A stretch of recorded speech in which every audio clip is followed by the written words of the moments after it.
Is it just me or is this a long week? It's just me? Huh. Wow. This week seems interminable. That was the second word my dad taught me. Interminable. Like no end. So back to comparing Genesis to Revelation. What are we on now? Part 5. I can't believe it. I wanted to get through this in one day. Look at me. We're on part 5.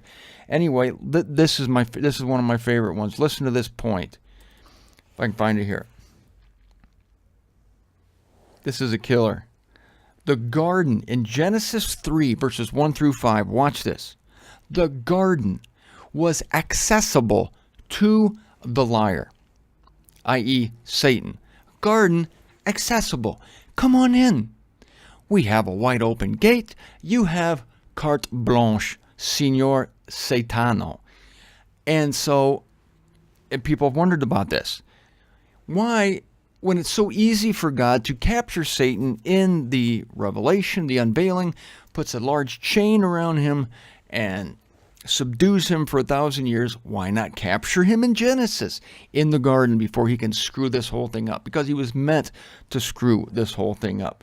But he has access to the garden in order to bring about this interplay of good and evil so that we can appreciate our union with God at the end of this mess.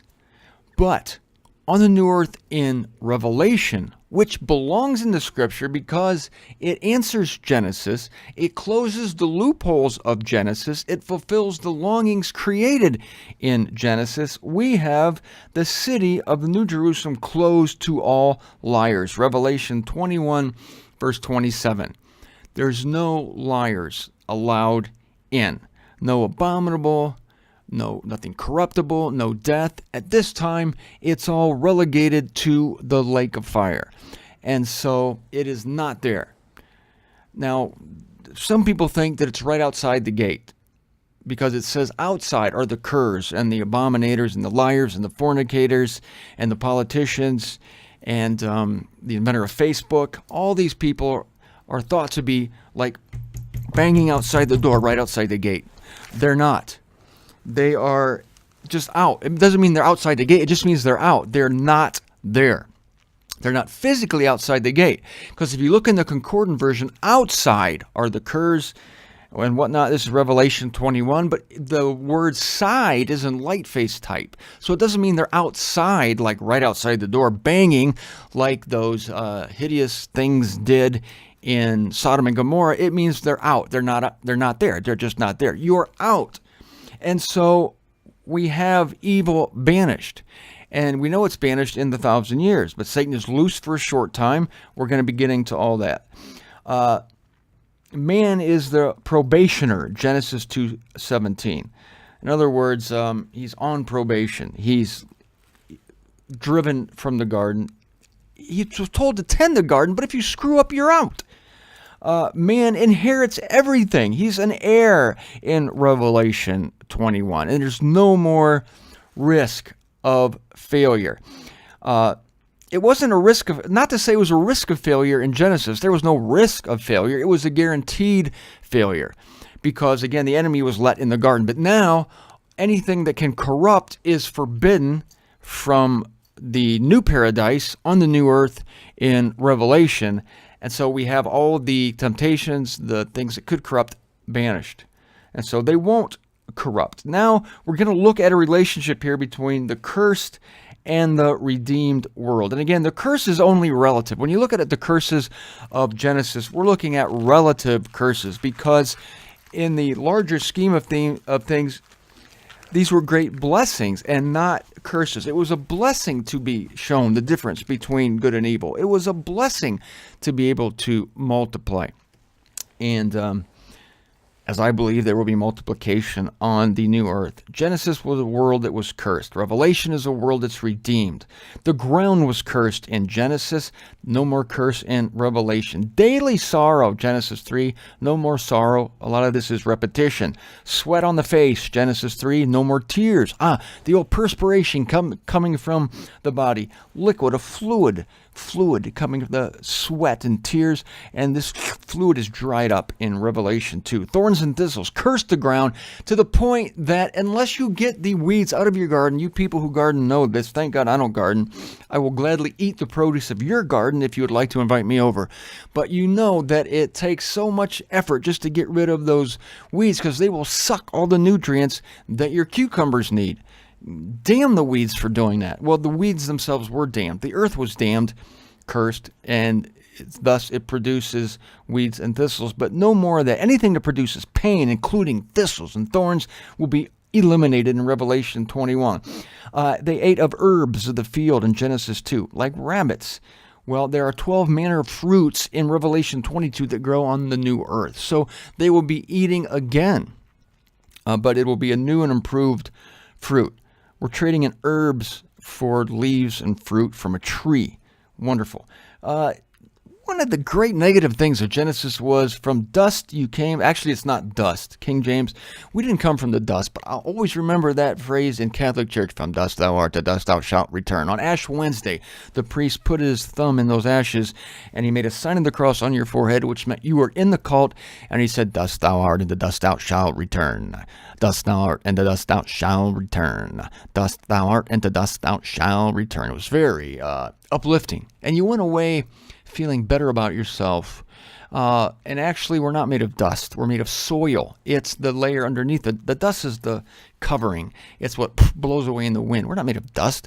We're made of soil. Soil is the oxygen-enriched layer of the earth underneath the dust where all your plants grow. Plants don't grow in dust, i.e. the Dust Bowl. The Dust Bowl drove thousands of people, perhaps millions, from Oklahoma in the early part of the 20th century because nothing can grow in the dust. All their crops died. So if the Concordant version says soil, which is a clay. It's the mixture of oxygenated soil and water. And that's where we gain our sustenance. But there's no more of this in the unveiling. It doesn't mean that death doesn't exist. We're going to get all into this. Don't worry. Revelation 21, death has been abolished. No more people are dying. There's no more death. That's a new and improved version of the millennium, because in the millennium, people are dying. A man is considered a youth if he dies at age 100 or whatever. So we have death and we have people being cast into Gehenna on the new earth. However, there is no more death. It doesn't mean there aren't people still dead, because the second death is still in operation. People aren't living in the second death. I'm going to fix all your problems with the second death, if you have any. It's not a second mortality. There's no processing going on there. People aren't being developed and educated to learn about God in the marvelous place called the second death, which is the lake of fire. No, they're not. The lake of fire causes death except the three supernatural beings, the beast, the adversary, and the false prophet. We'll be detailing this for you when we get there. But for now, know that it's not death that is abolished yet on the new earth, Revelation 22. It is dying. People are no longer dying. Thanatos is the death state. Aparanton, I believe, is the word for dying. No more dying. No more people dying. They were given coats of skin in Genesis 3, right? They had to kill poor little animals to clothe themselves after the fig leaf. The fig leaf did for a while, then they had leather garments. And Eve had a leather miniskirt, I like to think, but I can't. I don't have any scripture for you on that. Now, in the unveiling, we have fine linen, white and clean, Revelation chapter 19, the garb of the saints, right? And we noticed in the tabernacle, the priests wore garments of silk that did not allow them to sweat. Or was it linen? I don't know. Something that would not allow sweat, and that was the distinguishing feature of it. You couldn't wear burlap. You couldn't wear, what's the sweatpants made of flannel or any sort of stupid things people wear today. They're jammy pants. You sweat in those things. But linen, clean garments. This is a nice improvement on killing an animal to cover yourself.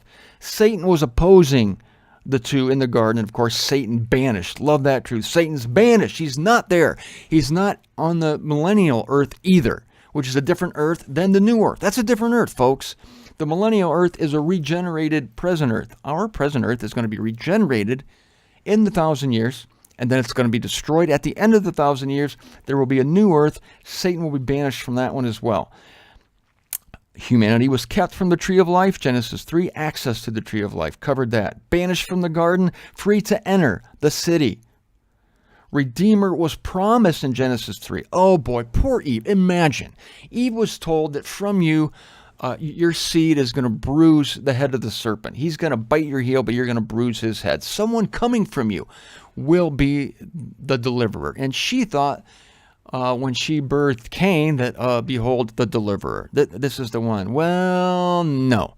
God had somebody a little farther down the line in mind. But that Redeemer was nevertheless promised. That redemption is accomplished now in Revelation. Wow. What a fulfillment. Redeemer promised, redemption accomplished. Revelation 5, we're there now. I believe this may be referring to the scroll handed over. Yes, this Revelation 9:10, 5, 9 and 10. How exciting here. This speaks of the scroll, the seven-sealed scroll that is handed to the lambkin. Why is he called a lambkin, Martin? Gonna talk to you about that next week, why he's called the lambkin. This is the beginning of redemption that's promised. We have the deliverance of that which was promised. Oh boy, even when Jesus was on the earth in the first century, he did not deliver people. He redeemed some of them. Redeemed is to come in early. Redeemed is historic. Deliverance is future. So here in Revelation, we're seeing the crisis between redemption and deliverance. When that scroll, seven-sealed scroll, is handed to the lambkin. Oh, that is so great. I'm glad they brought that up here. I don't know who did this chart. Evil continually, Genesis 6:5. That brought on the flood. People were doing evil continually. But there's nothing that defiles on the new earth. Can't you see that this revelation is a beautiful, finally, it's the finally of the paradise lost of Genesis. The seed of the woman. Genesis 3, she produced what she thought was the Redeemer. Sorry, that's just Cain. And he's going to kill Abel, but still, he's a progenitor of the coming Messiah. But we have the root and offspring of David. You know, when we get to Abraham, Isaac, and Jacob, we get to the divine lineage, the kingly lineage. And this is brought to a pinnacle in David, who's going to sit on the throne. Jesus Christ is called the offspring of David, Revelation 22:16. Cherubim guarding, we got all that. Oh my gosh, there's a few more things here. We're talking about man made in God's image, man headed in Satan. We talked about that. Man's religion, yeah, talked about that. Nimrod, talked about him. We may be getting to the end here. A flood from God, yes, we talked about that. Marriage, yes. A bride sought, yes. Man's dominion, yes. All right, I'm going to emphasize this last point. Man's dominion ceased, Satan's begun. Right, we did that. Satan's dominion ended, and man's dominion restored. It's going to be restored. Man, humanity is in a bad place right now. It's rather embarrassing to find the situation we're in. It's embarrassing because it's embarrassing for Israel too. Israel's supposed to be the head of all the nations, not the tail. She finds herself at the tail. Humanity is supposed to be over the creature world, where we had jurisdiction over the earth, including the animals. Now, we have to pick up poop after our dogs. We have to follow our pets around and clean up their dander, which is humiliating.